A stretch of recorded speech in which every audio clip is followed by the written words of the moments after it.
All right, if you've made it this far, you're probably looking at this saying, yay, look at how short it is. There's actually a lot of supplementary material I'm going to go through and give to you guys.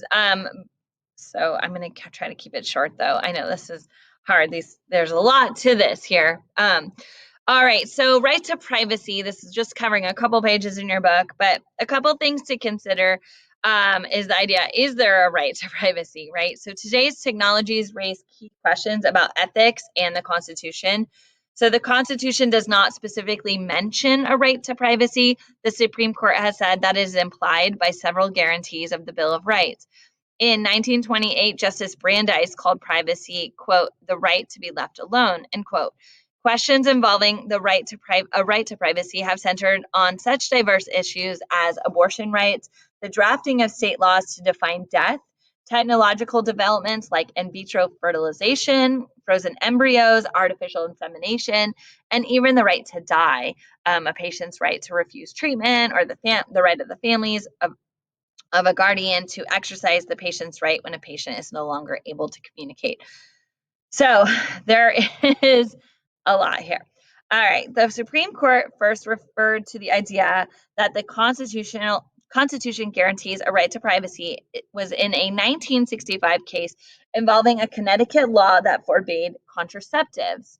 Okay, this case, Griswold versus Connecticut, so again, 1965, not that long ago, the court found that various portions of the Bill of Rights cast penumbras, penumbras. So these are unstated liberties implied by the explicitly stated rights that protected a right to privacy. Supporters of privacy rights argued that the Fourth Amendment was intended to protect privacy.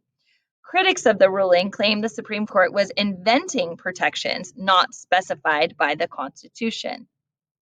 Okay, so you can look back at the Fourth Amendment, look it over, read it over, and maybe come up with your own interpretation about your own feeling on that. Okay, I would encourage you to do that. All right, the most important application of privacy rights came in the area of abortion. So that's according to this supplemental guide from your textbook. Americans are deeply divided on abortion. The positions of pro-choice and pro-life are irreconcilable, okay, which means that they just are complete opposites. And this means that abortion is a politician's nightmare because they're not going to please. They're going to not please everyone. And in fact, they're going to anger, potentially 50% of their constituency. All right, Roe versus Wade is probably a case where you have heard of, at least in passing, right? So in 1973, Roe versus Wade was heard. Supreme Court Justice Harry Blackmun, his opinion followed that of medical authorities in dividing pregnancy into 3 equal trimesters. Okay, Roe forbade any state control of abortions during the first trimester. Okay, forbade any state control of abortions during the first trimester, the first 3 months. It permitted states to allow regulated abortions to protect the mother's health in the second trimester. And it allowed the states to ban abortion during the third trimester, except where the mother's life was in danger. Okay, so that's an important thing to note. Okay, there are limits based on abortion based on the time. Also, as a side note, just so you know why it's called Roe. Roe is not the name of anyone. There was another case that was a John Doe case, so it was called that to hide the person's identity. And so they had already had a John Doe case, so they made it a Jane Roe to hide the woman's identity because this is such a controversial topic. All right. Roe caused a furor that has never subsided, and numerous state and federal regulations were passed which prohibited the use of funds for abortion. So that's something we have to keep in mind as well, is that there are a lot of government entities that provide health care for not just women, but men, okay? And that is something that is funded by the government. So this is one area where a lot of people have a large problem with abortion, and then they don't want their tax dollars funding abortion. They want to protect their economic rights. So it's very complicated. A clinic in St. Louis challenged the constitutionality of a Missouri law that forbade the use of state funds or state employees to perform abortions, but the court upheld the law, and this case was called Webster versus Reproductive Health Services, and it was in 1989. The court has also upheld laws requiring minors to obtain the permission of one or both parents or a judge before obtaining an abortion. And in Rust versus Sullivan in 1991, the court upheld a Department of Health and Human Services ruling that provided that family planning services that received federal funds could not provide women with any counseling regarding abortions.